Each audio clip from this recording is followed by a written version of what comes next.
Okay, ladies and gentlemen, it's good to see you. Thank you for being here. We are back finally for another lecture, EECS 440. Last week we had fall break on Monday, so we weren't here, and we also had the film on Wednesday, so we also weren't here. And so it's good to be back. So if you look at where we are right now in the course schedule, we are right in the middle of your project 2. That project is going to be ending about 2 weeks from now, okay? And your P2 alpha is your primary concern at the moment. That is going to be due 1 week from now, okay? So Monday.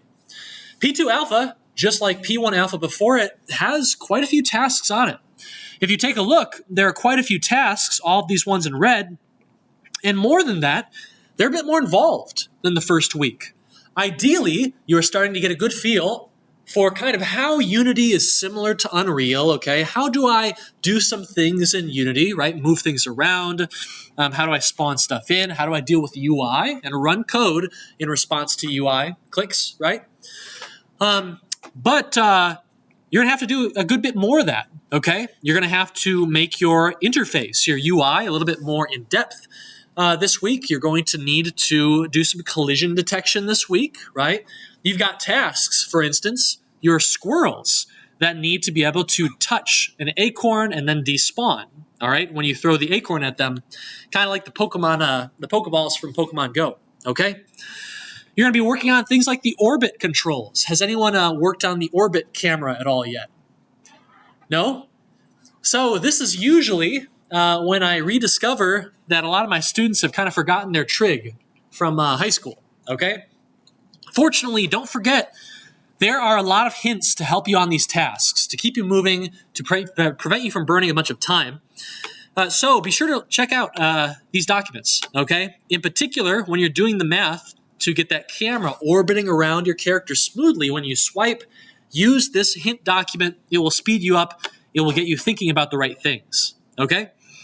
Otherwise, we're going to go through and do some of these tasks today, okay?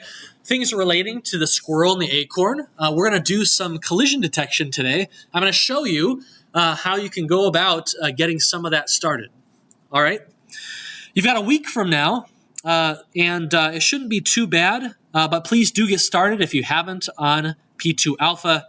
Otherwise, it could turn into an unpleasant experience, okay? All right. So what else are we looking at here, right? You've got Culture 3, which was released last week, Wednesday. We didn't have lecture that day, so if you missed it, no worries. We did have a film that day, okay, the day it released. And so if you haven't seen it yet, if you weren't at the film is Ready Player One. Kind of an interesting film in some ways and not so interesting in another. In many ways, it's just kind of a very typical high-budget Hollywood blockbuster film. But it is also one of the most recent looks at artistic XR works that we've seen, okay? And so when our artists are concerned about the future and about what these technologies could mean and what could become of them, this is your most up-to-date look, okay? Compared to, this is a 2018 film, compared to Matrix, 1999, and definitely against Tron in, 1980s, okay? So please take a look at that and write the essay if you haven't seen the film yet, and you'll get that done pretty easily, okay? All right, some announcements. IGDA Ann Arbor is having a meeting on Thursday, and we have a wonderful speaker, an industry speaker for that. This is a guy who, before I created my game engine architecture course, he had his own impressive game engine. It's Ravi Bhatt. He's going to be talking to us about game engine optimization. And Ravi, has anyone seen Ravi? He's actually right there, right at the back. Ravi, what is your talk going to be about on Thursday? Yeah, so I'm going to be talking about the ways that we can optimize games made in off-the-shelf engines like Unity or Unreal. But more than that, why the things that we do work, like what I'm doing in terms of the hardware is doing, enables these things to work. So I recommend you all come on Thursday at 8 p.m. Have a vision and maybe use these techniques on your own project. Excellent. So game engine optimization is going to be useful for Unity and Unreal. If you don't have your own engine, that's not a problem. And he's going to be talking around 8:30 p.m. At Ann Arbor Spark downtown. And if you go there, you get a selfie with him or any of the other speakers, you get some extra credit. So consider it. It should be a great talk. All right. I've got a company that I would like to show you. Okay, this is a company that I've actually used their product a bit. I used it when I was at Seattle at Facebook, now known as Meta. And this is a company called 6 to Start, but they're a little bit better known for their product, their main product, which is called Zombie Run. Has anyone used that product? Has anyone heard of it?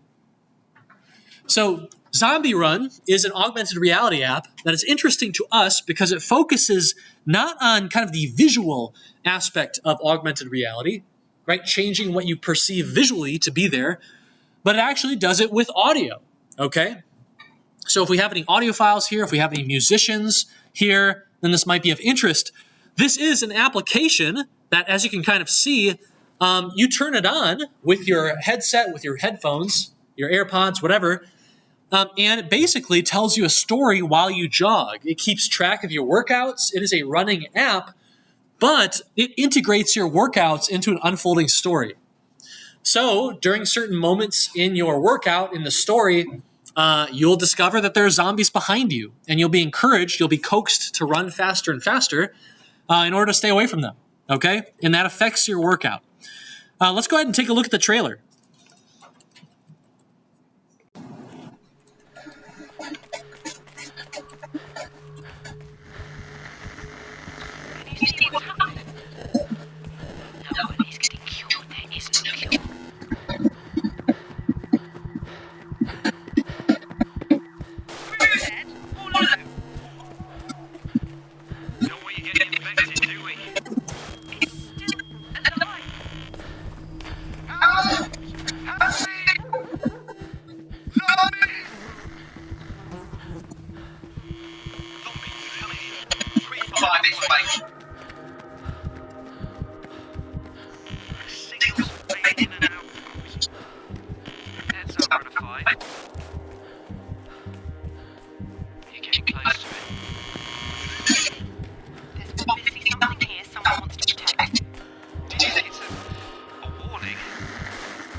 Kind of an interesting trailer. All of that footage is vacant of people. which gives it a little bit of an eerie feeling. This is not just a piece of audio, a wave file that plays while you are running and on a workout. Your speed, your ability to move feeds directly into certain aspects of the story and the outcome of those moments of the story, okay? They feed in your pace, your movement, and when they sick the zombies on you, when you hear them behind you, the volume will actually change based on how fast you're going relative to how fast they want you to go. In running, in athletic training, there's a concept of an interval workout where they would like you to be jogging around quite often, but then they want you to sprint, go very, very hard for a limited amount of time. That gets your heart rate up, and as you're recovering, your heart is still working. It's still going hard. And so interval training is very, very common. I did it a lot in cross-country and track in high school. And so using audio design, using AR, those workouts are made a little bit more contextual. They're given a bit more meaning when they're plugged into a story like that. So how can we use stories to augment your reality and get you to do things that you might not otherwise want to do? If you've got to a really interesting point in the story, you might be a little bit more interested in doing a workout, right? Are you going to skip your workout or are you going to finish the story? So it's an interesting company, and they've been around quite a while. They've got 570,000 views on this trailer, and it's a fairly old trailer, 9 years old. That's pretty good. Okay, you show me a running app, a simple running app that has 500,000 views on its trailer. It's not bad. Okay, I've heard the story is actually pretty good, though I haven't gotten deep enough into it to be able to really judge that. Anyway, they have other apps as well. It looks like they've got The Walk. It's a techno thriller story trying to get people to put in 10,000 steps every day. And it looks like, this is interesting. It was funded by the UK Department of Health for the NHS. So this was a partially publicly funded app. And you can see right here a hint. This is a company in the UK. You may have gathered that via the English accents in the trailer. But pretty cool stuff, and also another good window into, what kind of business models are possible for an app like this.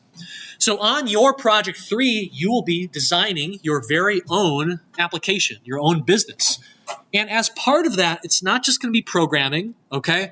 You're going to have to figure out how you're going to make money, how you're going to make sure this team you've got is sustainable, okay? That could be through commercial typical means. You're selling to an end user, but maybe you need to sell to someone else. Maybe you're actually selling to a healthcare company, okay? Maybe you are selling, with air quotes, to some sort of government or publicly funded organization, like the NHS, okay? That is a perfectly normal thing. And there are lots of different ways to keep the lights on. You just got to find a good one that fits and makes sense for your particular endeavor, okay? So, pretty cool company, and the social impact is pretty clear. How much have they raised? I'm not entirely sure. They have one unknown fundraising round. It's unclear how much, but given that they've been around for 9 years, they seem to be doing okay. All right.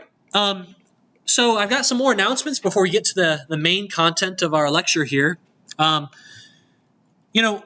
One interesting thing is whenever a new kind of technology kind of breaks out and it starts making headlines, okay? Crypto, right? A number of years ago. Metaverse, a number of years ago. These days, there's one technology that's just powering the hype train, okay? What is it? What's the modern technology that if you turn the TV on, you cannot fail to hear about? Yeah. AI, exactly. AI, generative AI. What is it? What is ChatGPT? Okay. Now, what tends to happen here is a bit of a hype cycle, okay? A technology, it's kind of new, it's novel, it has some impressive use cases, maybe not a ton yet, but it is something that drives a lot of hype, drives a lot of excitement, okay? Suddenly, it is everywhere, even to an annoying extent, okay? And This usually happens because a ton of big companies and groups and teams and research labs jump into it all at once, okay? Everyone is suddenly making a blockchain product, okay? And suddenly everyone is going to have their little part in the metaverse, all right? Hey Ford, hey GM, what's your generative AI strategy, okay? It is something that gets asked in investor meetings and in conference calls, and it is something that a lot of businesses kind of have to get themselves into, okay? Even when it doesn't make a whole lot of sense. Does Ford really care about generative AI? Yeah, maybe a little bit, right? But they have to at least investigate it. Why? Why do big orgs and teams and labs and companies have to investigate all these new technologies right as they come out? Why? Well, I'm going to show you why, okay? Over the weekend, I saw something that is frankly kind of embarrassing. And this is going to be a bit painful, I think, if you haven't seen it. This is Microsoft in 2009. Do you know when the iPhone came out? The iPhone, I believe, launched toward the end of 2008, okay? And do you know what Microsoft's rival to the iPhone was going to be? Big bad Microsoft, right? They're going to own the mobile market, right? What did they have to try and defeat the iPhone? There's a thing with all the blocks on the back. Or letters like I don't know, but the UI definitely looked blocky. It was the Windows Phone. Anyone remember that? They made their own version of Windows as a mobile operating system and their own Windows Phone devices, okay? But they did it too late, right? Here's the clip I want to show you. This is Microsoft employees pronouncing the death of the iPhone. They've got a little funeral they're carrying out. And yeah, so here's the hearse, and I think they've got a big iPhone in the back of it.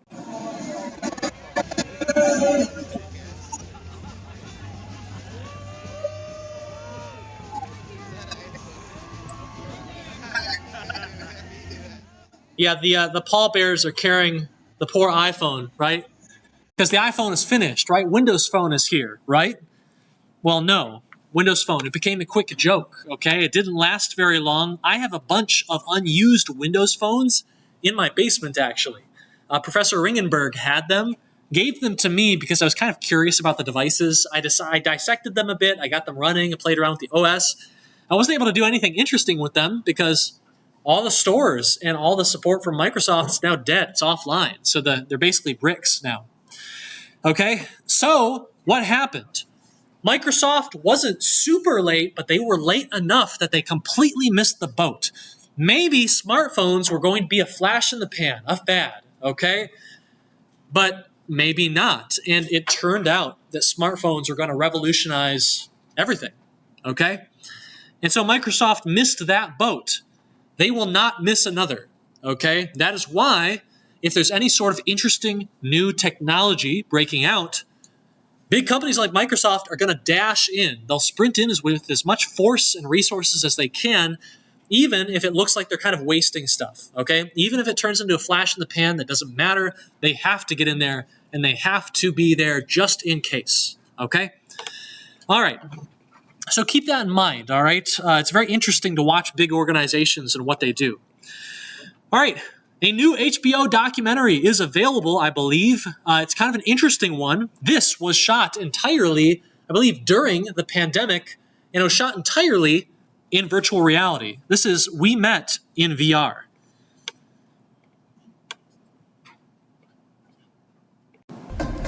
Making friends here is sometimes what saves people's lives. Or what gets them out of bed in the morning. I am a teacher for Helping Hands, a sign language community here in VR chat, and President Morello, and we're gonna go like this. Christmas. Slow. Quick. Slow. If I had confidence that I could teach dance as a living in VR, I totally would do exactly that. With a long-distance relationship, having VR is a game changer. We are 5,000 miles apart, but we're gonna try our best to make it work. This year has been really hard. The thing that has kept me sane has been VR and the VR community. I would not have weathered this without you guys. 3, 2, 1, Happy New Year! You can be who you've always wanted to be, and you can, in a way, start over. We can come together and support each other. This community means a lot to me, and I really want them to know that they're loved. It's been a year since I've seen Kevin's IRL body. So, a very, very cool documentary. Check it out if you get the chance. HBO documentary. During the pandemic, right, a lot of people who are very, very used to going outside and communicating, interacting, lost the ability to do that. Okay? And during the pandemic, they turned to VR and communities formed. Communities that, to some extent, endure today. One thing I want to point out that's very interesting here, almost all the footage you see is from an app called VR Chat. Okay? VR Chat is made by a small team, a team that is, maybe not super concerned with selling ads to big companies or respecting copyright. Okay? Does anyone know what this character is right here? Does the VR Chat team own this character? Who is that character? It's a gremlin. This is a gremlin. I think that's Gizmo from the Gremlins series. Okay? They almost certainly did not license Gizmo to be in this VR Chat application. Okay? And yet, people love it, right? People want to go into these virtual worlds as their favorite characters. They want to go into these virtual worlds with, spicy costumes sometimes. They want to do things in these virtual worlds that are kind of spicy, all right?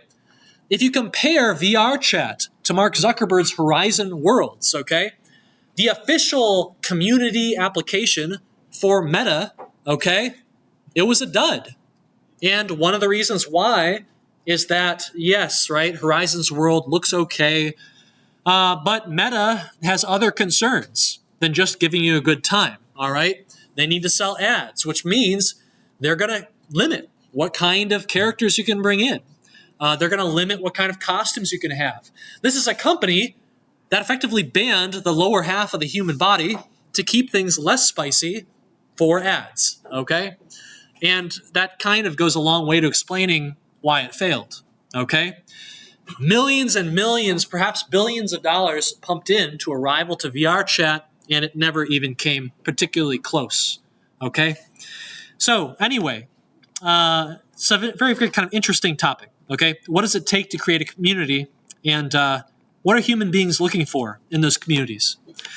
Okay, really quickly and very relevant to your P2, is Ethan Holroyd, are you here? The crowd? No? Okay, maybe watching online. On Piazza, Ethan discovered that, yes, it's actually possible to simulate your AR kind of camera view in the Unity editor itself. Now, I didn't know about this. This feature didn't used to exist.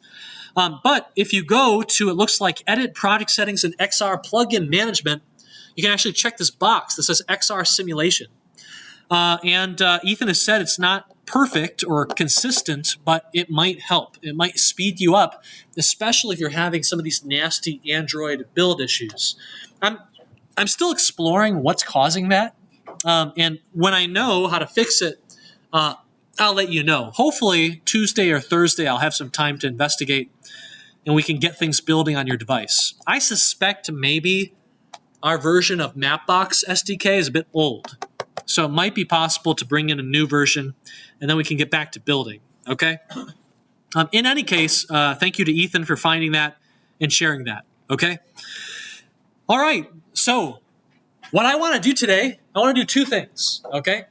I want to talk a little bit about the inner workings of augmented reality, all right? In a similar fashion to how we talked about the inner workings of virtual reality, I want to take you on kind of a lightweight, higher level tour of what augmented reality is, what the technologies in this ecosystem are, how to differentiate them, and then a little bit of the underlying technical processes that make AR possible, okay? And so we're going to do that. Then what we're going to do is we're going to come back and we're going to talk about the topic of collisions, physics, and raycasting in Unity, okay? Because you're going to need to do these things for some of your tasks on P2 Alpha. So let's go ahead and take a look.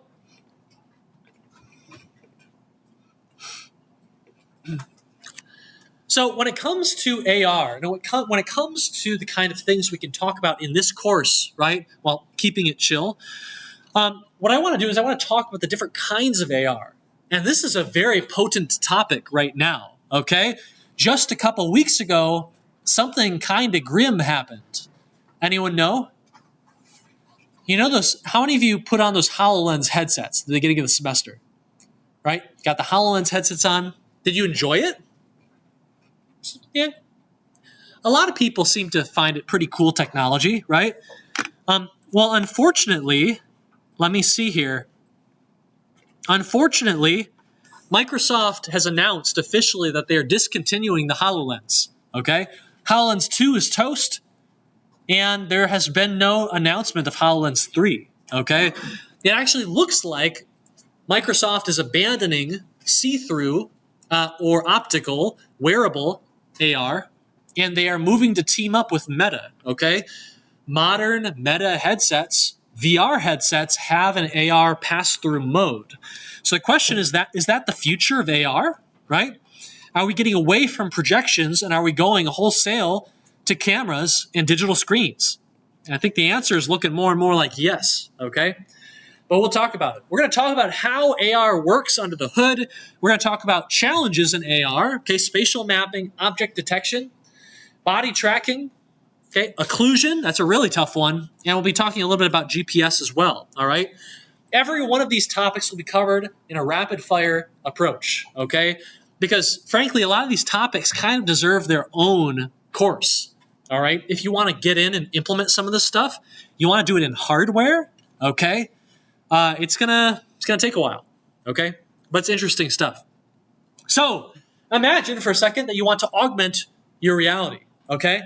Well, what does that mean? I'm sitting here in a gym and I really wish that I could just get a whale to show up. Now, I don't want a real whale, okay? That is not a very kind thing to do. And I don't want to get wet, okay? So I want the water to be fake too. I want to alter, not reality, I want to alter my perception of reality, okay? So where to begin? Well, let's talk a little bit about perception, okay? Your brain, right, is here. And I think I put these eyes on the wrong side of the brain. But you've got your brain interpreting signals from your eyes, okay, and elsewhere, all right? And when photons bounce around this gym, okay, they'll enter your eyes and you'll get the information, right? Hey, this is a gym. Okay, I know it's a gym. I can see the wooden floor. I can see the markings for the basketball court. The beautiful lights, right, in the rafters, but also on the wall. Okay? And your question now is, how do I add the whale? Like I said earlier, an easy solution, easy, air quotes, is to just go find a whale and bring it there. Okay? Right? But that's very expensive and I would say cruel as well. A whale's not going to do super well in a gym. Okay? The solution here is we want to change how we perceive or maybe how we interpret that image right there. Okay? We want to make people think that there's a whale when in fact there's not. Basically, we want to create the matrix. All right? But ideally with altruistic purpose this time. So, we've got another problem. We could implant directly into the brain, try and adjust the electrical signals happening to convince them that there is in fact a whale here. They're seeing no whale, but their brain thinks there is anyway, okay?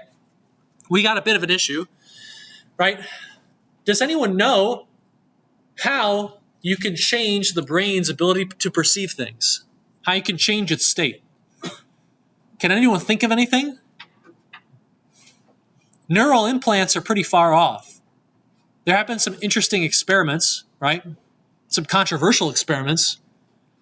Companies like Neuralink. Does anyone have any experience with altering your state of mind or your consciousness? This is Ann Arbor, okay? This is Ann Arbor. This is kind of the place to do it, all right? It's a fun meme. You can spend $3,500 to augment your reality, or $20. Okay, whatever you want to do. Anyway, it's not good for you. It's also probably not legal, so don't do it that way. All right. So instead of changing the brain and what it's currently thinking, okay, that sounds too difficult right now. We can change this visual signal before it reaches the eyes, okay? So right here, all right, right here is where we want to do our man-in-the-middle attack. This is where we want to intercept the image coming in, the photons, and alter them, all right? Humans have been doing this for a very long time. We are quite good at it, okay? If you have ever put on some sunglasses, then you have altered your reality a little bit. You have dimmed those photons coming to your brain, okay? If you've ever used a telescope, okay, and the magnification of that. If you've ever used a camera, okay, then you've done this, all right? So here's what we're going to do. We're actually going to man-in-the-middle attack the photons as they head toward your eyes. We're going to put a headset and some cameras and a digital screen right there in the middle with a computer so that we can make the changes we need to that image before it reaches your eyes, okay? We're going to man the middle of your senses. And if that makes no sense to you, EECS 388, has anyone taken EECS 388? Fantastic course. You'll talk about man-in-the-middle attacks and how serious they can be and how powerful they can be when you take that class, okay? So we're going to intercept those photons on their way to the eye, and we need to figure out how to augment them to add that whale, okay? And as a result, by the time everything gets to our brain, right, we will see this coming into our eyes, all right? Maybe one day we won't need this headset in the middle. We can just directly plug straight into the brain, but for now, the headset is what we're going to do, okay? So, how can we intercept those photons? We've got a headset. We need to figure out what the user's looking at, what they would see otherwise, okay? And fortunately, we are also extremely good at this. Remember VR. How do most VR headsets today know that you are moving your head through space, that you are turning, okay? You are exercising all 6 degrees of freedom. How do they know? An interesting question, a thought for you.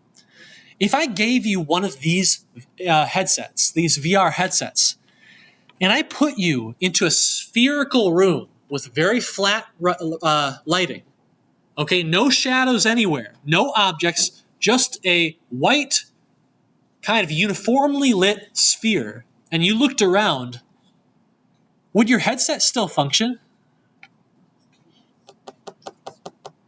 The answer is probably no. And the reason is that the way that your VR headsets know that you're moving through space today is via all these cameras. The cameras look at what you're looking at, okay? And they see, actually they're looking at far more, because you've got cameras basically on the side of your head when you wear these headsets.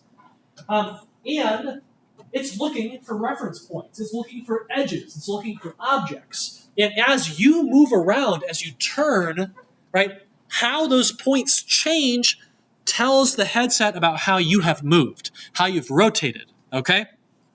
And it's very much kind of the ways our eyes work, okay?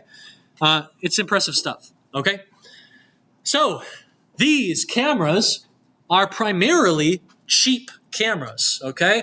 They're low resolution. They are usually grayscale. They usually don't have color, okay? And so they're primarily used for tracking of movement on 6 degrees of freedom.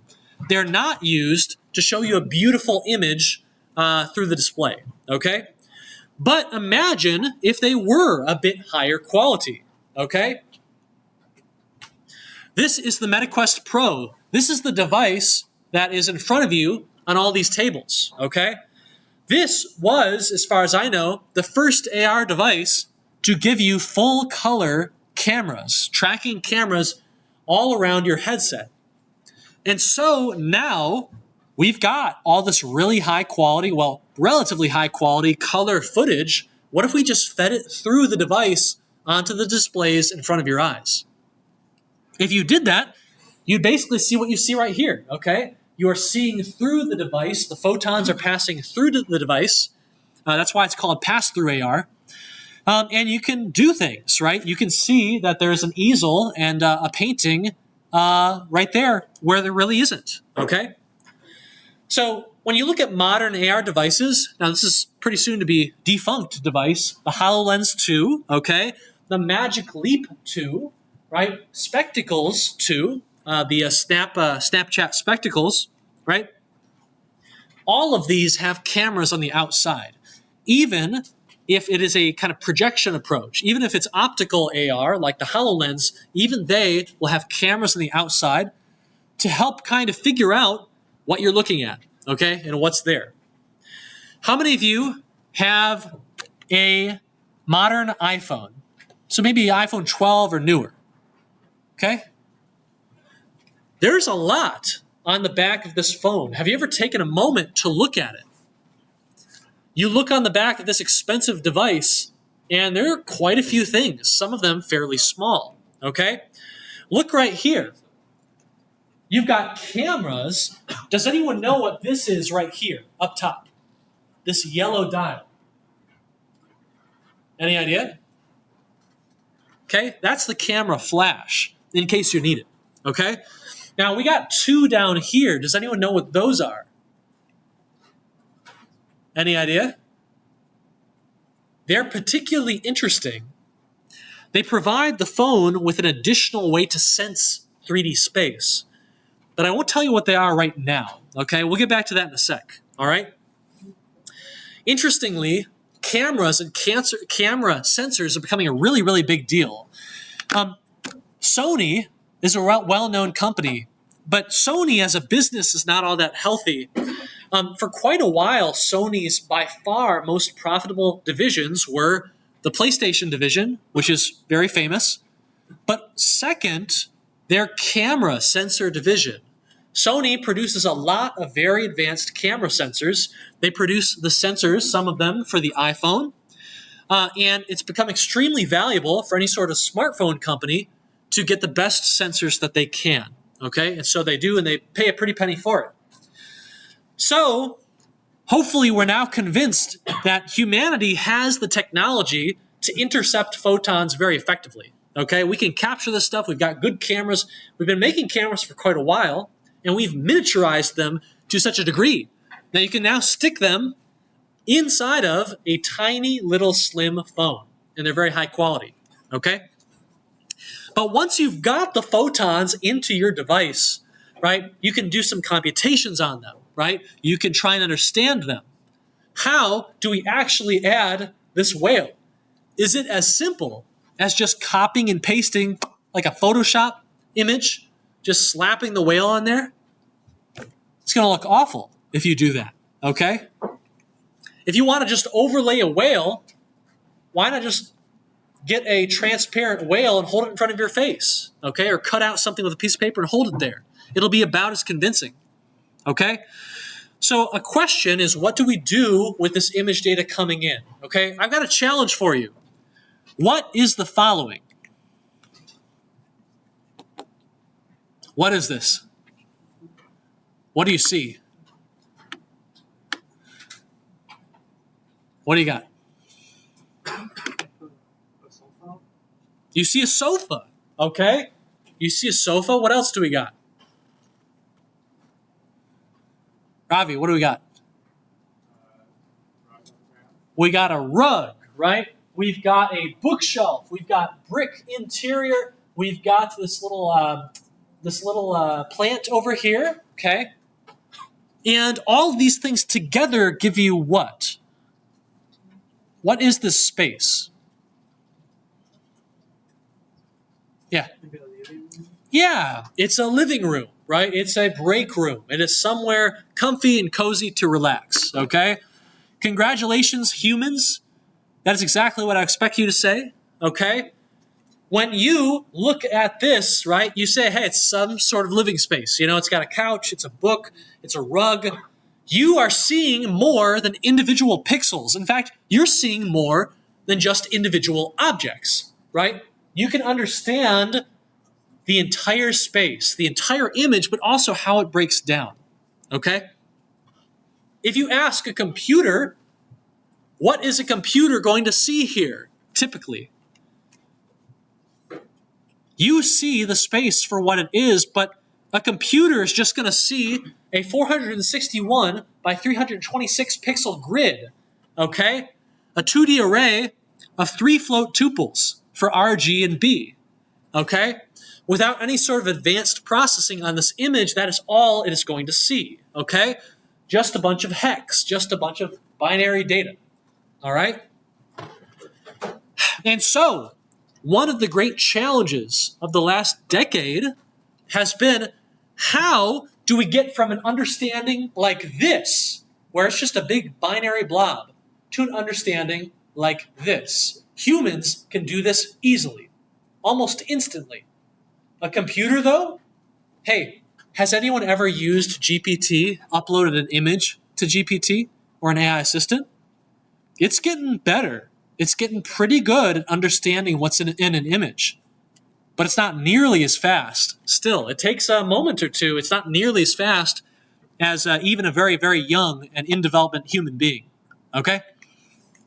So, our big challenge then is, right, the computers by default cannot really understand any sort of higher level objects or meaning with these pixels. It's just an array of data. Okay? So if we want to be able to augment our reality, we have to be able to understand and parse that reality first, okay? Otherwise, we can't properly embed the whale, okay? The lighting will be off. The whale will be clipping through the wall, okay? And so, how do we do this? Well, this is a really, really cool GIF, okay? This is, I believe, a look at some of the HoloLens software as it tries to basically build an understanding of the 3D space as we move around, okay? We are only getting 2D images here. But as we move, right, we can start to understand that there's probably a structure to this 3D space. A really cool thing to look at here is that you can tell it's getting the fact that there's something solid right here, the sofa, right? But it's kind of messing up a little bit, isn't it? Because you can see it's not a really crisp, precise mesh that has been built, okay? Along the sides of the object, it's not really sure if it is one object or the other, or if it's empty space, okay? And so you can see even in this really cool footage, this representation of 3D would probably be good enough for a number of interactions or games or whatever you want, but it's not super precise, okay? So this is spatial mapping. The idea that from a 2D image, we want to figure out a 3D mesh, okay, to really understand that space. And it's kind of hard, isn't it? I've got an experiment for you, okay? How many of you have ever played catch or played a sport with like a fast-moving projectile, a basketball, okay? Now, you've probably seen the stereotype of like the nerd with the glasses, goes to play basketball, they try to catch the basketball, it hits them right in the face, right? You may have lived that. Have any of you lived that? Hit in the face with a football or basketball or you're trying to catch? Depth perception is hard when you've got fast-moving things, yes, but it's hard even when you've got two eyes. You've got that nice stereoscopy.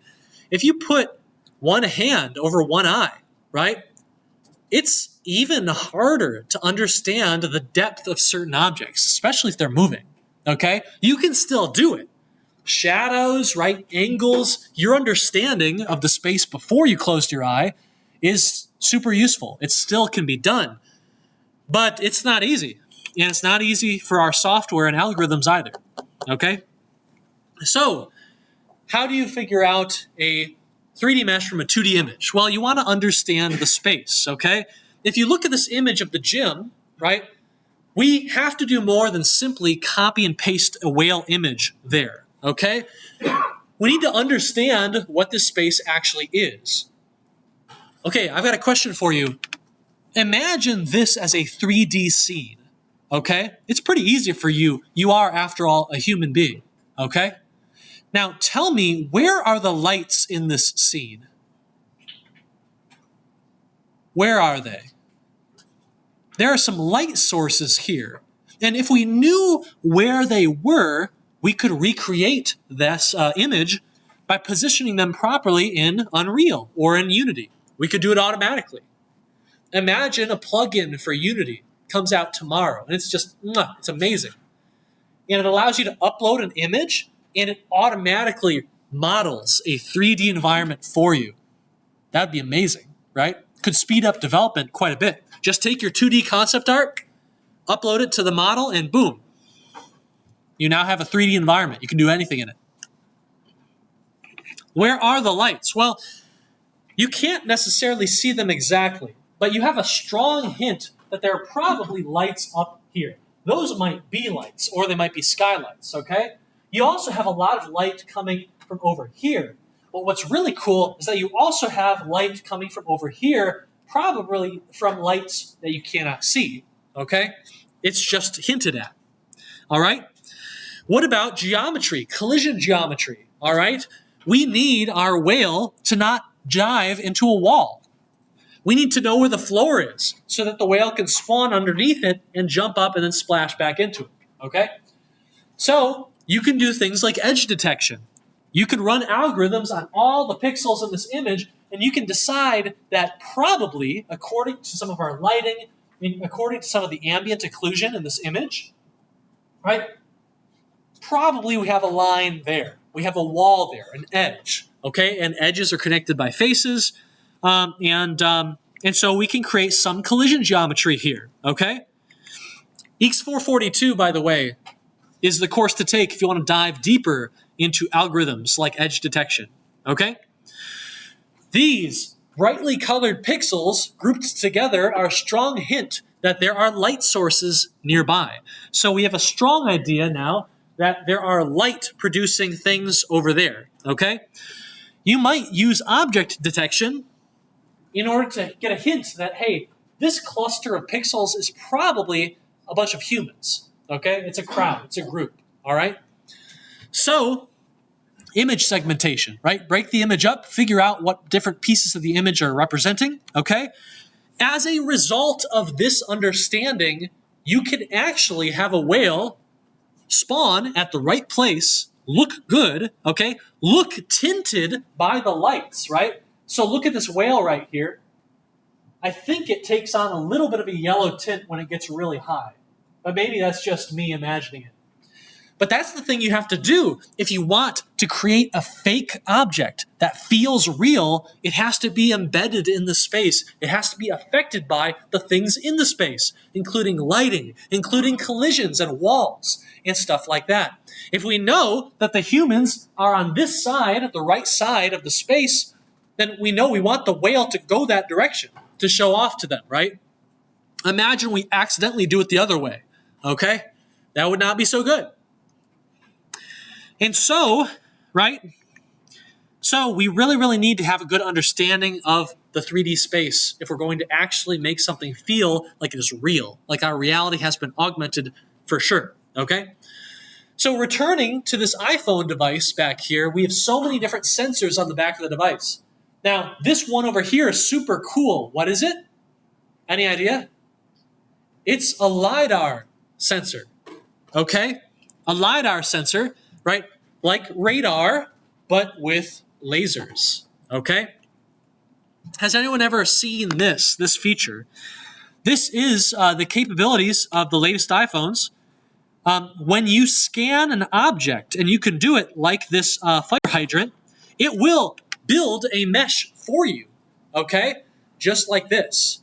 It can look all around the object, and it's using that LiDAR. It's pinging the LiDAR in order to figure out how deep these pixels are into the environment. And this looks a little bit crusty, but actually, it's pretty impressive. It even has proper texture mapping, and this is all being done in an ultra-cheap device. Well, compared to normal photogrammetry stuff, okay?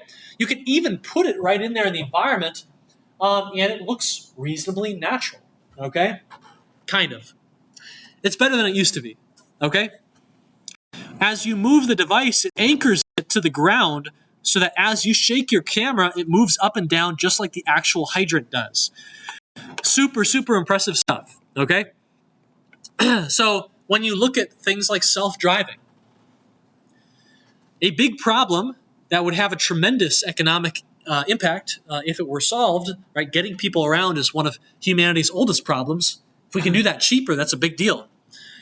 When you look at these vehicles, they look a little bit crazy, a little bit wild, because they've got these crazy sensors all around them, okay? These are LiDAR sensors.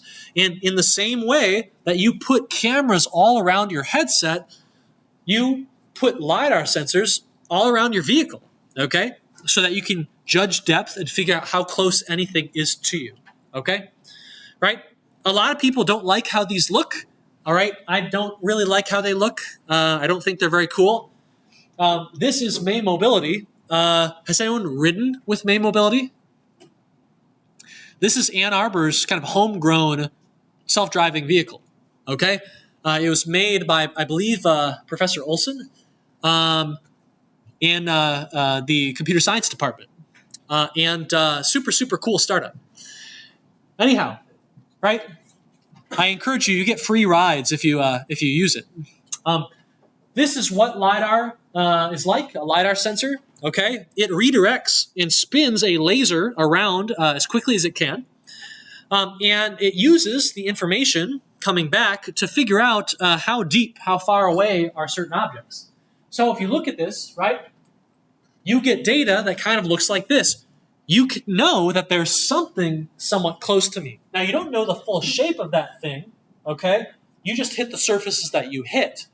But it is enough information to prevent you from crashing into things, okay? At least for the most part. Now, here's a Tesla, one of the most famous electronic vehicle brands. It also has a form of self-driving. But it is lacking something, okay? There's something missing.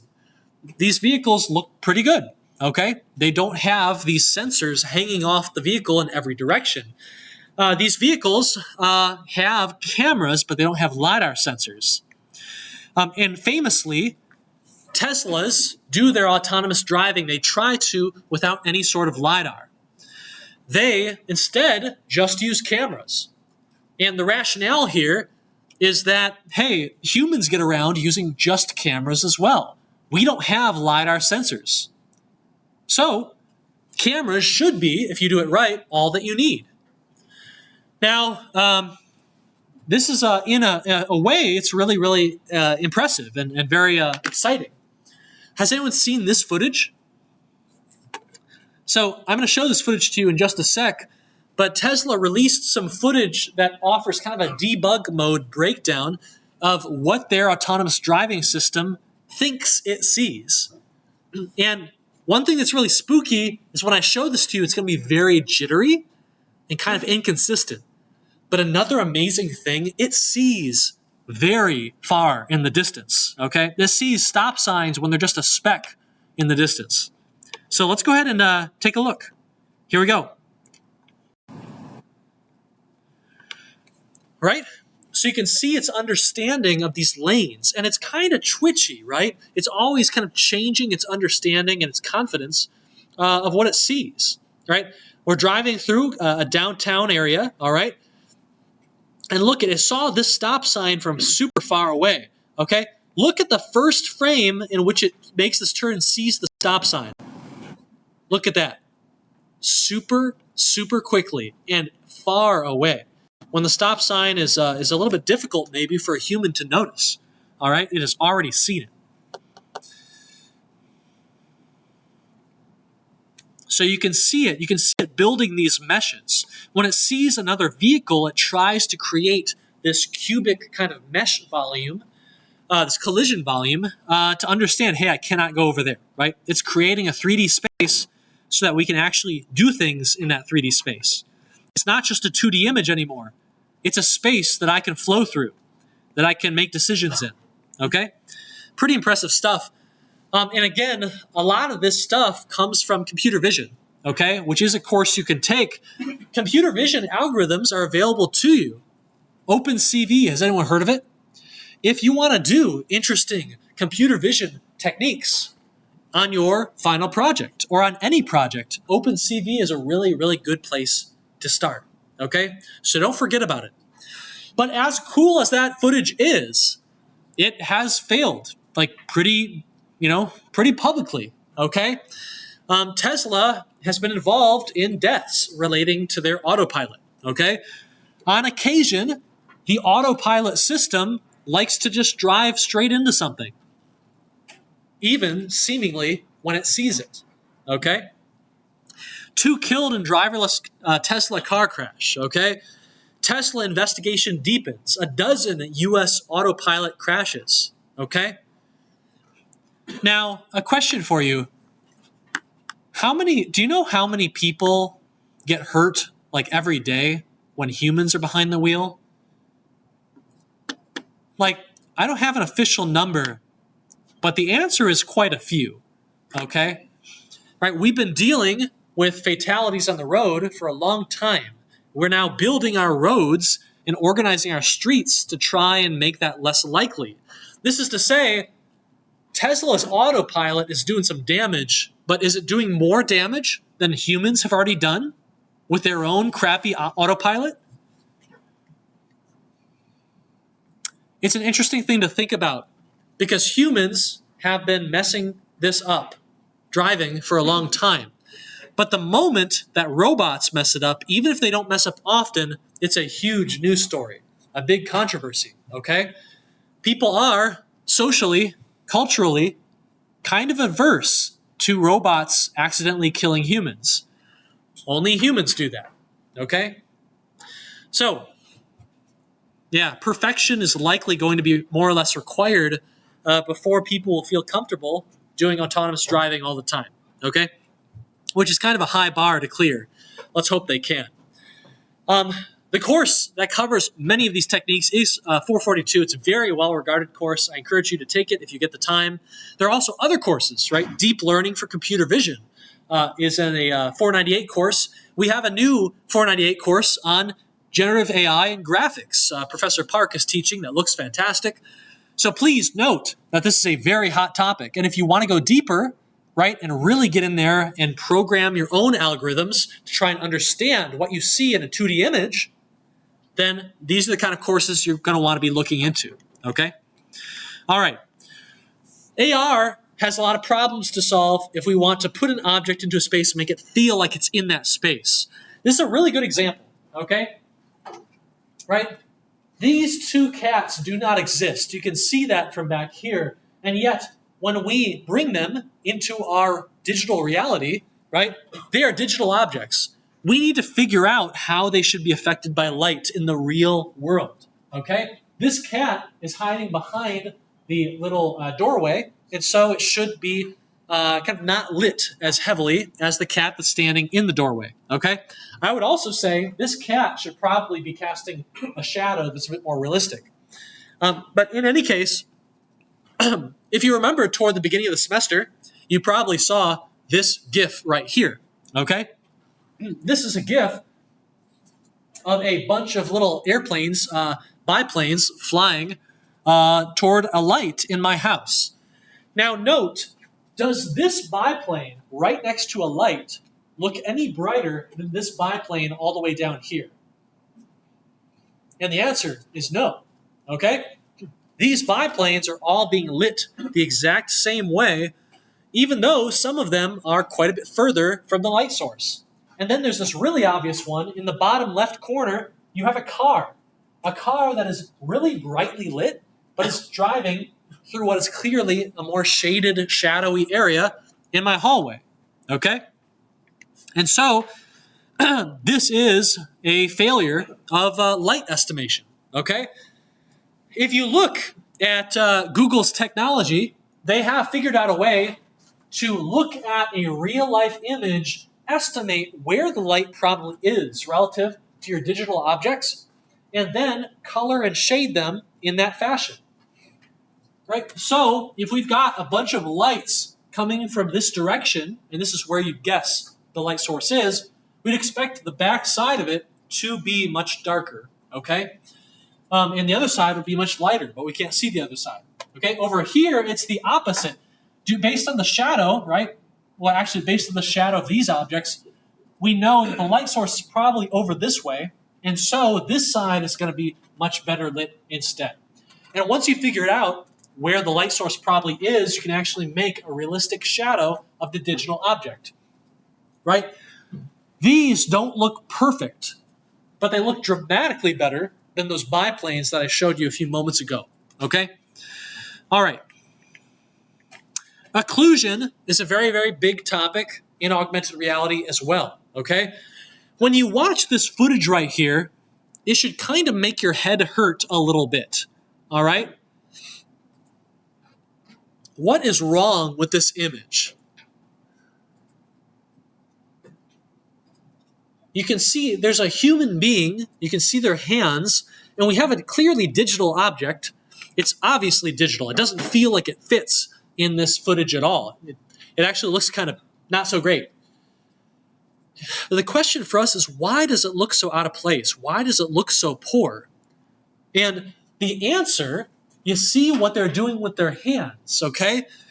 They are kind of holding that earth, that globe. They're moving their hand around, and yet the hand at no point ever renders atop the globe.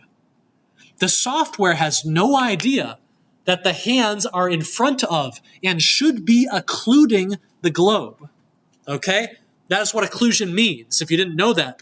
If you look at this pillar back here in the back of the room, okay, there are things behind it. The pillar is closer than the laboratory office door right there. Thus, the pillar should occlude the door. If the door was closer than the pillar, the opposite would occur. And yet here in augmented reality, that is not the case. No matter what, the digital object is always rendered atop everything. The digital object will always occlude things, even objects that are in front of the globe, okay? And so it is a failure of occlusion, and it looks super weird, okay? Now, Unity has some technology that can do occlusion. It doesn't do it super well, but I want you to look at this image right here, okay? Here, we have a digital object, a reef, and a real human being, okay? A real-life object. Now, the software has been able to figure out that the human is closer to the camera, right, than the reef is, at least in this part of the space. And so we need to render the human atop the reef, okay? The human must occlude the reef. Down here on the bottom, you can see that there's a part of the reef that's actually closer to the camera than the human is. And so the reef occludes the human, okay? So you can see it's not perfect, right? Because there's a little gap where we can see the back wall near this person's little elbow, all right? So it's not a perfectly convincing effect, but it is significantly better than what we were seeing a moment ago, okay? You can see that this is pretty tough, okay? You can see how the software is working right here. It is trying to figure out where the human's hand is, right? Which pixels comprise the hand. And it's doing that so that it can then occlude properly, okay? The real-life footage can occlude the fake footage behind it. So kind of a difficult challenge. Another interesting feature is the topic of limb tracking. This is something that the Microsoft Kinect was famous for years ago. Looking at a human and the big blob of pixels that comprise a human, can you estimate where a basic skeleton for that human is?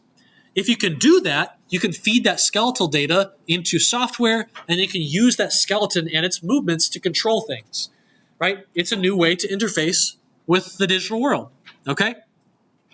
One interesting thing to point out about this GIF is that you can see, yes, the tracking is really good, but it's also a little bit slow, okay? There is a lag. There's a lag of what, about half a second? And so a lot of game types will not be possible if there's that much lag, okay? Games need a lot of responsiveness. They need the quick reaction of a button press. And so this will be a problem in certain circumstances. Face tracking is also a very, very big deal. I recall we showed you Face AR, a pretty impactful mobile app that was made in the first semester of this course years ago. And here we can see some of the tech that powers that. You can use tools like OpenCV to very quickly identify different parts of a face, or that you're looking at a face and not, for instance, an elbow or a shoulder or a poster, unless the poster itself has a face, okay? So you can segment the image of the face. You can get eyes out of it. You can get the nose position, the mouth, and all that good stuff, okay? You can do some really interesting things with face tracking and eye tracking. I'm actually going to show this to you later, though. Really, really cool game design based on the fact that no one can keep their eyes open forever. We'll take a look at that later. Let's talk briefly to finish up. Let's talk about the types of AR, because one of them is on its way out. The other probably is too. The one that you are very familiar with is mobile AR, okay? Mobile devices are pretty powerful these days. They come with a camera, they come with a screen, and that is a really good start when it comes to providing an AR experience. And when it comes to AR, right, Pokemon Go was the killer app. They kind of put it out there. So you've got that, you've got the GPS, you've got good things going on. When it comes to wearable AR, optical AR, right, these are the devices that you put on your face. They tend to be very light. They tend to not have as much processing power as what you see in the headsets in front of you. They can't do VR. So they cannot perfectly kind of occlude out the real world and just give you a virtual one. These are devices that basically let you get authentic photons bouncing off objects straight into your eyes. They go through a little bit of a visor, but this visor's main purpose is just to be a medium on which the projection of digital things can be put, okay? The final type is pass-through AR. It does not deal in the world of projection, okay? It simply has cameras, and it feeds that camera data in through the device onto the digital, tiny little screens in front of your eyes, okay? And that is how it is able to show you AR, okay? They all have their strengths and weaknesses. One of the reasons that we do mobile AR projects in this course is because it's accessible, it's cheap, and it's very non-bulky. Basically, all of you have a smartphone device capable of AR, okay? And it's not a huge inconvenience to get that device out from time to time to build things, right? Unfortunately, as you can see in this Pokemon Go image right down here, it has a very limited field of view, okay? Your vision into the world, this augmented world, is kind of small, all right? It has limited processing power, and it consumes one entire hand, which is a big deal. If you imagine that you want to use AR to help you be safer in a warehouse, as you learn about different machinery, as you learn about different processes, well, how can you be safe if one of your hands is occupied by the AR device? That really stinks, actually. That's not good, okay? When you look at wearable AR, one great thing is that it leaves your hands totally free. You wear it on your head, it's great. It is a little bit bulky, but not too bad, and it utilizes your real vision, okay? And so, right, you're never going to have a crisper, nicer picture than the one that goes straight into your eyes, all right? And so you get that. The big problem, if you remember your time with the HoloLens, one of the big problems is that unless you're looking straight at an object, it is gone. You can't see it, okay? The field of view is awful, absolutely awful on these wearable devices. Doesn't matter if it's the HoloLens or the Magic Leap stuff. Okay, it has very limited processing power, right? You don't have a whole lot of space for hardware or the batteries that need to power that hardware. And these devices tend to be very expensive. The HoloLens 2 devices, I think they're about $1,500, okay? Very expensive. Now, pass-through AR is the final category and the most promising. It also leaves your hands entirely free. It is a bit more bulky than the other ones. However, it has the best field of view. So when you put the headset on, you don't feel like you have tunnel vision so much. In fact, you can really see fairly well, okay? Unfortunately, it is, again, kind of bulky. It has that limited processing power, though substantially more than the HoloLens does, the wearable AR does, the optical AR. And it is also fairly expensive, though cheaper than the optical AR, okay? These devices over here are $1,500, but you can get a headset, MetaQuest 3, which has a lot of the same capabilities these days. I think you can get it for like $500, okay? Pretty good.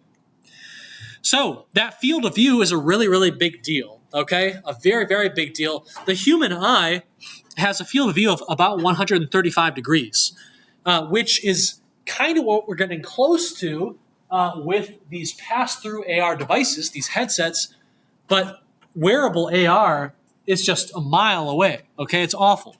And wearable AR has not improved very quickly, unfortunately, as the years have gone by, okay? So we've got an approach that uses cameras and displays, and we've gotten really good at that. Humans are great at both of these things. We've got another approach that uses cameras and displays, and then we've got an approach that uses cameras and projection technology, which is something that is maybe a little bit less popular, okay? It seems to be a bit less effective here. And so, I hate to break it to you, but you might be one of the last courses to ever experience the HoloLens, okay? And I think that's really sad, right? It's a cool device. It has kind of a cool effect to it. It can look great despite its issues with field of view and battery life and expensiveness. And so, if it is going to fall to the wayside, if it is going to be dominated by pass-through and mobile AR, let us remember it in our hearts and, rest in peace, HoloLens. Okay. Projection has been used before, though it tends to be used, it seems, sometimes in defense applications. So this is the cockpit. I forget of exactly what type of vehicle, what type of aircraft, but you can see that essentially information is being projected right in front of the pilot's view, and so they can have heading information and aircraft speed information and stuff like that just right there at a moment's notice, okay? So pretty cool stuff, all right? And so, does anyone have any comments or questions on the topic of AR? AR is a difficult technology. It's often been said that VR is easier and more straightforward, but AR is the real prize, okay? People don't want to completely abandon the real world. We just want to tweak it, okay? And so, companies and teams that can make AR work, that can solve these problems like occlusion, are going to be in very good shape, okay? Especially if we can ever get AR devices to the point where they are comparable in size and weight to glasses, okay? Why?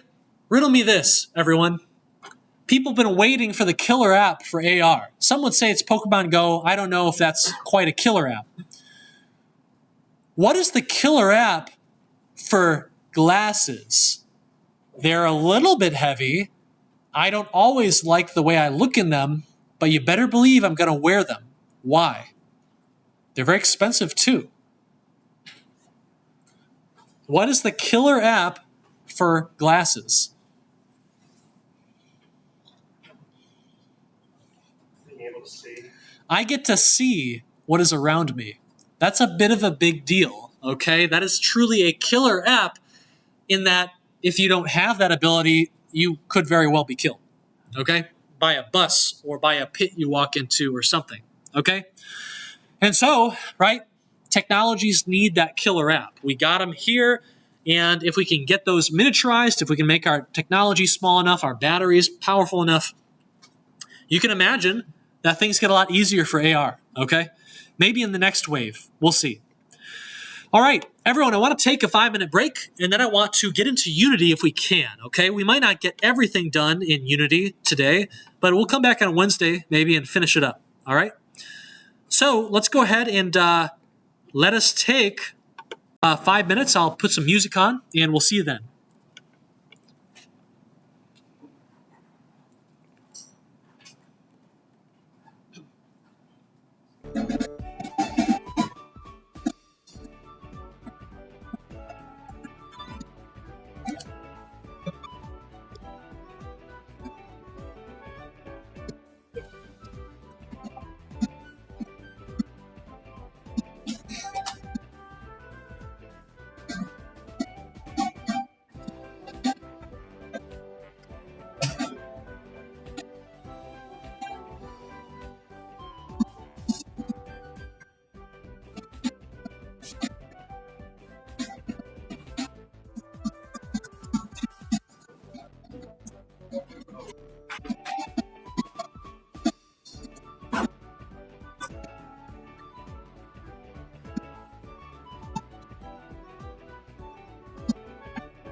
Okay, ladies and gentlemen, let's go ahead and get back to it. So we've got about 20 minutes remaining. That's not a lot of time, but it is enough time to explore a couple topics, okay? So in your P2 Alpha, you've got a few tasks in here that are a little bit involved, okay? You've got tasks like the acorn task and the squirrel task. If you don't recall, the design of this project requires that when you plant a tree, it starts to grow, it starts to generate revenue for you. Squirrels will have to sometimes attack that tree. And a squirrel that's harassing a tree will prevent the tree from growing. It'll prevent it from earning revenue, and that's a bit of a problem. You have to go deal with that, okay? So, how do you deal with a squirrel?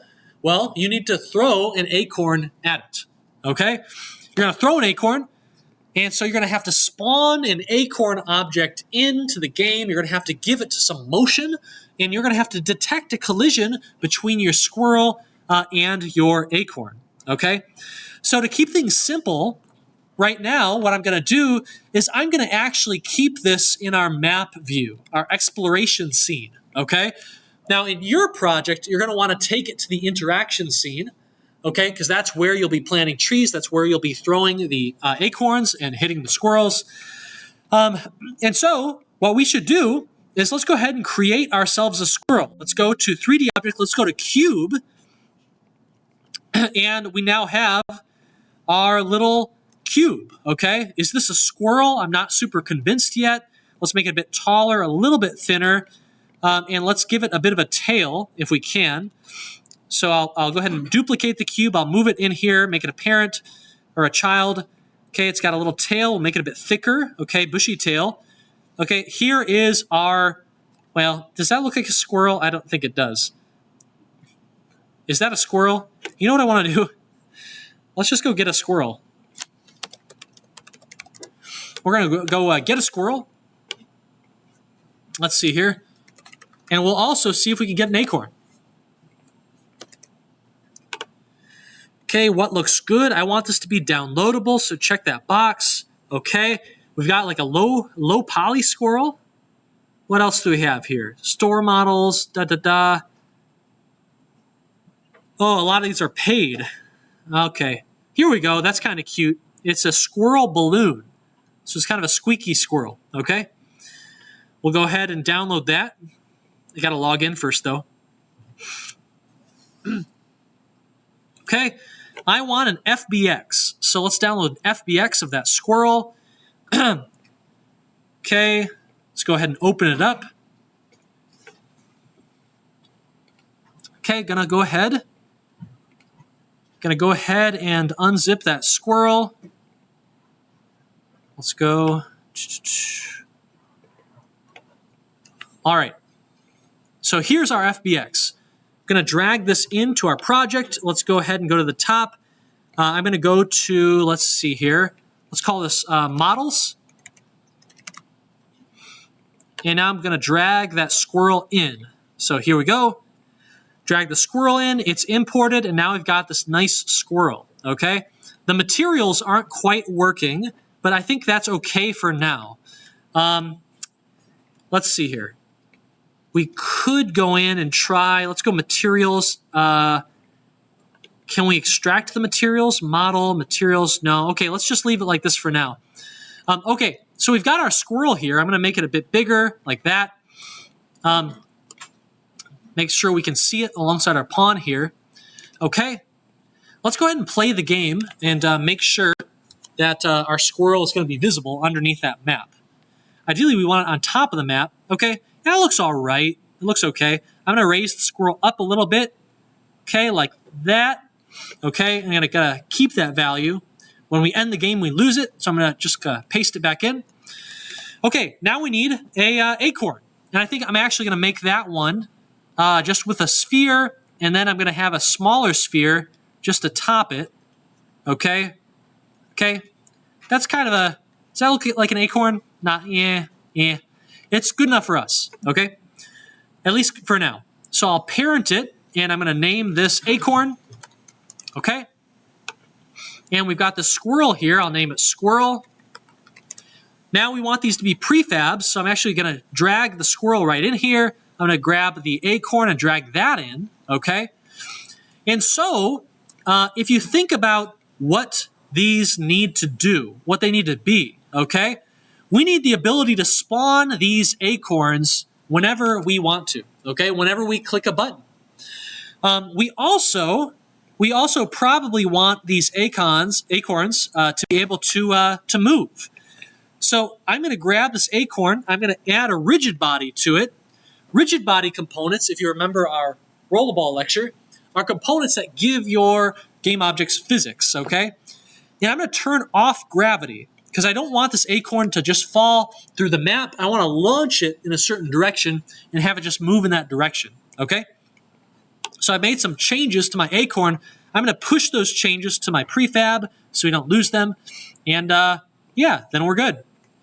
Okay, so I want to launch these acorns, and I want to launch them from my camera, okay? As my camera moves around, okay, I want to launch an acorn right out of where we're looking. In other words, I want to launch my acorn on this blue axis. This is known as the local forward axis. Then you can get it by going transform.forward, okay? So, if we want to launch acorns out of our camera, we need to have a component on our camera. So let's call this the acorn launcher.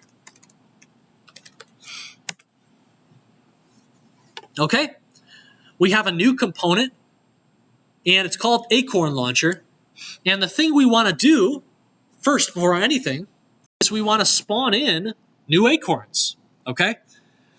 So let's write some code that spawns in acorns when something happens. For instance, when we press the spacebar. Eventually, you want to spawn an acorn when you tap the acorn button in the inventory bar, but we're just developing the spawning functionality, the movement functionality, okay, right now. We can hook that stuff up later. For now, I want to check if I can press space. So input.getKeyDown, okay, keycode.spacebar, okay? If I press space, I want to spawn in a new acorn game object. So we'll go game object new acorn equals game object dot instantiate. The instantiate function requires a prefab and a position and a rotation. So we need to provide that, okay? So let's create some variables. Let's go public game object. Let's call this acorn prefab, okay? So we're going to use that acorn prefab. First, well, we're going to plug it in here. Oops, why is it doing that? Okay, plug it in. We want to spawn a new acorn, so acorn prefab goes in. Where do we want to spawn it? Well, this component is on the camera, and we want to launch an acorn from the camera, so we're just going to use our position, the position of our camera. What rotation do we want? We don't really want any rotation. So the default rotation is quaternion.identity. It's just something you need to memorize. And now, right, we've got this acorn. Let's see if it works, okay? Well, it's not going to work right away because if you look at our component right here, we have this acorn prefab variable, but it's currently null. We haven't filled it yet. So you need to drag in that acorn prefab so that the code knows what you want to instantiate, okay? All right. So let's play the game, and I'm going to move around. I'm going to press spacebar a bunch, okay? Okay, spacebar, spacebar, spacebar, spacebar, spacebar, spacebar, okay? Now, we didn't see anything, but if you look at the scene view, you'll see that actually we've been spawning a bunch of acorns. The big problem is that our acorns are up there. They're just not moving, okay? They're not moving. So what do we need to do? Well, if you look at the acorn prefab, right, the acorn has the ability to move, but it's stored in that rigid body game object, or sorry, that rigid body component. So we need to get that rigid body if we want to, for instance, push or give a velocity to our acorns. So we can easily do that. We have our new acorn game object in this variable called new acorn. We can do dot get component. Which component do you want? Oh, I want the rigid body component on the acorn. Yep, there it is. Okay. We can press dot, and now we have all this good stuff to mess around with, one of which is velocity. Okay? Velocity. So I'm just going to do a quick test. We're just going to have the velocity be downward. Okay? That's it. So let's go vector3.down. That is the same as new vector3 0, -1, 0. And I think I want to make this like -10, right? So it goes down, with some speed, okay? And let's see what happens. I'm going to put my scene view right here so we can kind of watch what happens. Okay, as we play the game. Okay, let's go. Okay, I'm going to move around just like we did previously, and I'm going to press space bar, space. Okay. When I press space, we spawn an acorn, and the acorn starts moving. That's a really, really good start. Okay. The problem, though, is that it's going straight down, and what we really want is for the acorn to not go straight down. We want to go on the main camera's blue axis here, the dot forward vector, okay?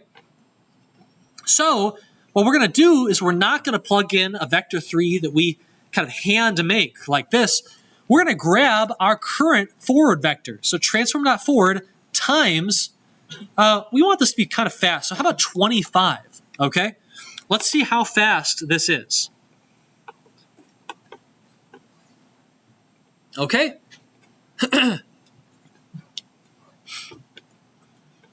Okay, ready? So I'm going to press space, ready, and pew. Okay.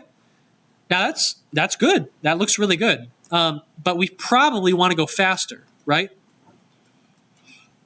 So we have the ability to spawn in an object, a game object, a prefab, and then send it flying in a certain direction. Let's make it like 75, okay? That's going to be faster. Now you notice, did you see it? The acorn actually goes through our squirrel, okay? Which isn't really what we want. We want the ability for this squirrel to be hit, all right? Now in Unity, this can be a bit of a bummer, a little bit confusing. But in Unity, if you want things to bump into each other, you need those things to have collider components on them, okay? If you look at the acorn, we have a collider component, a sphere collider, okay? But if you look at the squirrel, we don't.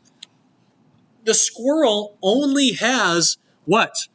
It has a transform, and then underneath, it has a bunch of mesh renders, okay? This is what allows the squirrel to be seen.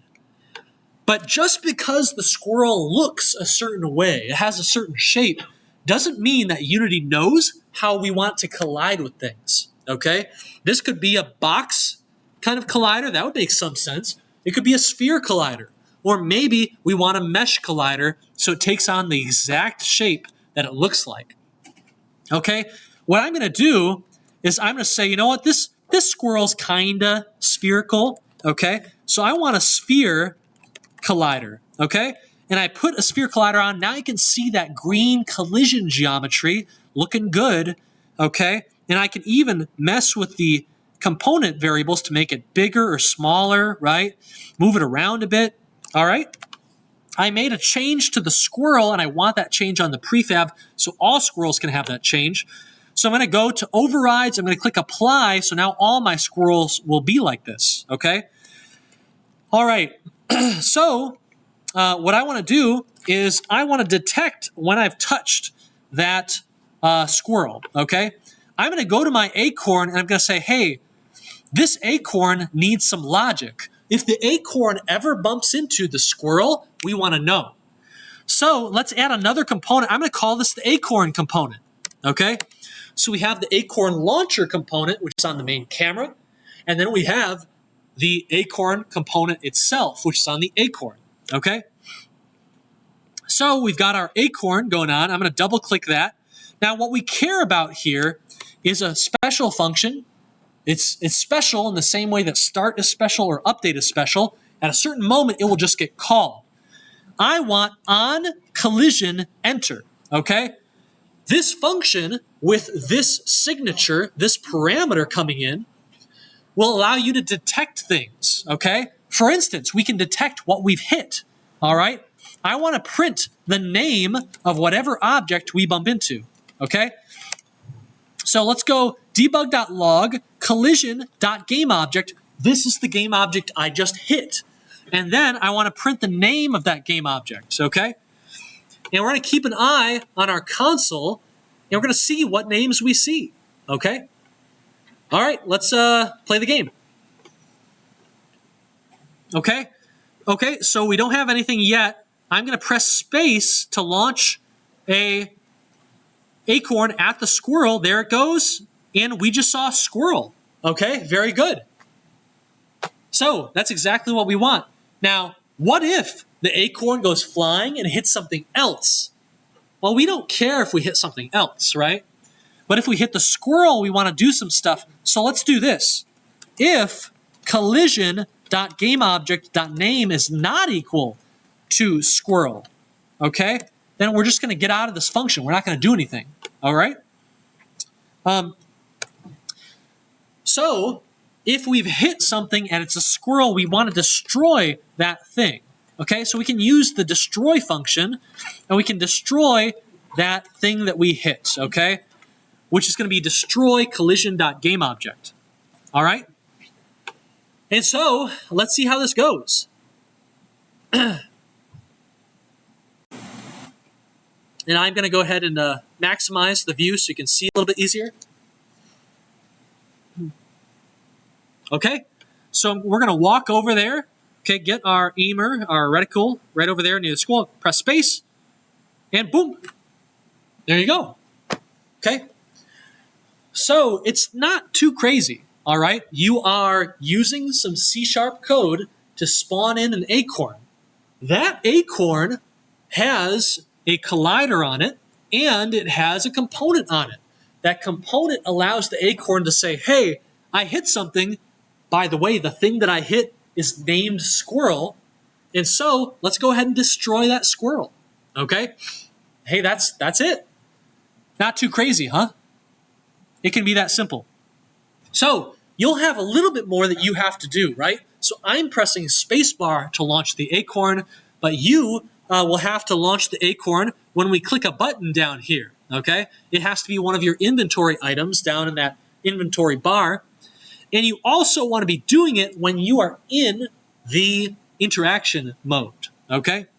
By the way, I kind of want to go in, edit project settings. I want to test to see, here we are, XR simulation, okay? I've never done this before. I wonder if it will look good. I don't know. XR simulation, oh my goodness. Yeah, I'm not sure what this is going to be like. Let's see how it goes. Okay, if I click play and I go to interaction mode, will it work? Will it use my webcam? Oh, okay. Yeah, I guess it will.